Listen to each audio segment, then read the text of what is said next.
ہمارے رب نے ہمارے وجود کو ڈیزائن کس طرح کیا ہے۔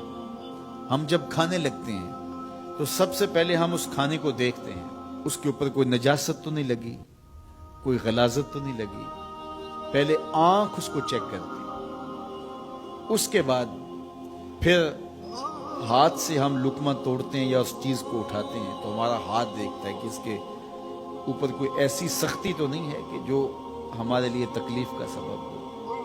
پھر مالک نے ہماری ناک کو ہمارے منہ کے قریب رکھا ہے، ہماری آنکھیں دیکھتی ہیں، سونگھتی نہیں ہیں، ہمارا ہاتھ پکڑ کے محسوس کرتا ہے لیکن سونگھتا نہیں ہے۔ اب اس چیز کو ہم اپنے منہ کے قریب لانے لگے تو سب سے پہلے جو ہے وہ اس کو اس سینسر سے گزارا گیا کہ اس کے اندر کوئی معمولی سمیل بھی ہوئی تو یہیں سے چھوڑ دیں۔ لائے تھے ہم حلال رزق سے، لیکن پھر بھی ہم نے اس کو آنکھ سے چیک کیا، پھر ہاتھ نے چھوا، پھر سونگا، اس کے بعد پھر اب ہم زبان پہ رکھیں گے۔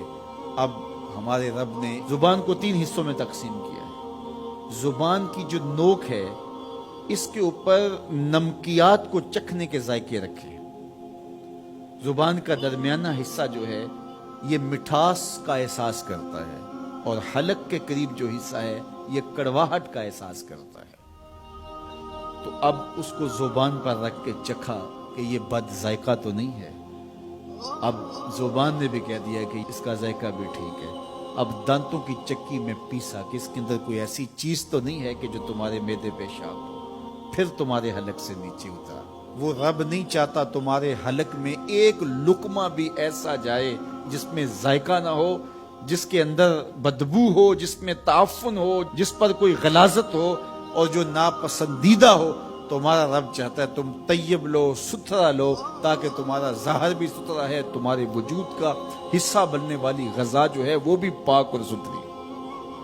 تمہارا رب تمہیں صاف دیکھنا چاہتا ہے، صاف رکھنا چاہتا ہے۔ یہ تمہارے لیے اس رب کی تلقین ہے کہ تم صاف رہو۔ جو کھانے کا وضو ہے وہ ہاتھ دھونا ہے اور کلی کرنا ہے۔ جب تم کھانا کھانے لگو تو ہاتھ دھو لو اور اس کے بعد کلی کرو اور اس کے بعد کھانا شروع کرو، اور کھانے کے بعد پھر دوبارہ کلی کرو۔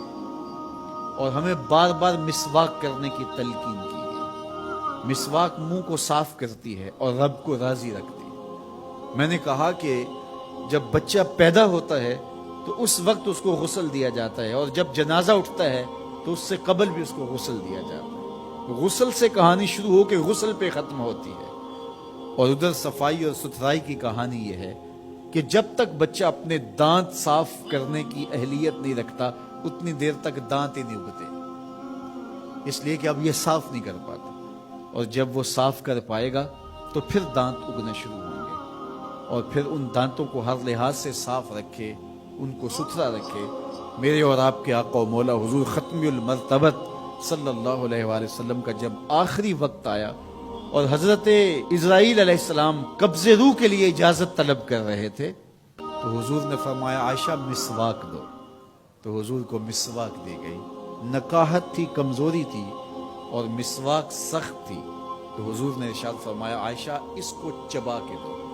تو ام المومنین سیدہ عائشہ رضی اللہ تعالیٰ عنہ فرماتی ہیں میں خوش قسمت ہوں کہ آخری لمحات میں میرا لعاب اور حضور کا لعاب مل گیا۔